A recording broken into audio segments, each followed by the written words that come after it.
depressed. I came back to Wilmington in 1999 without a father, without a wife, and without my 4 children. And that was very devastating.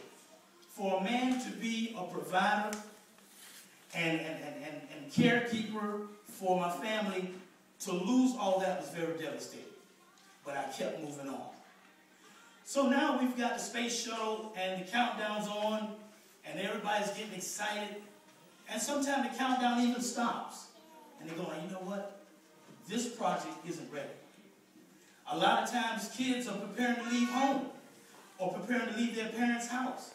And they change their mind because they're just not ready. Well, what makes a child ready?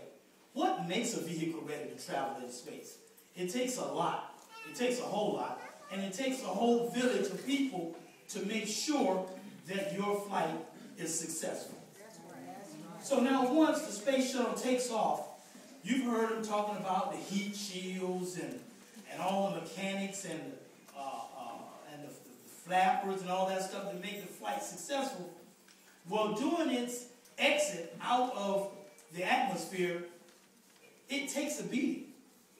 It takes a bad beating.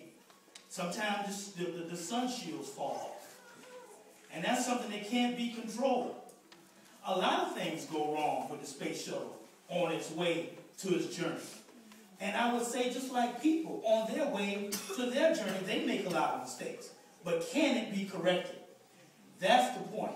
Can the mistakes be corrected? Can you enter back into space atmosphere without crashing and burning?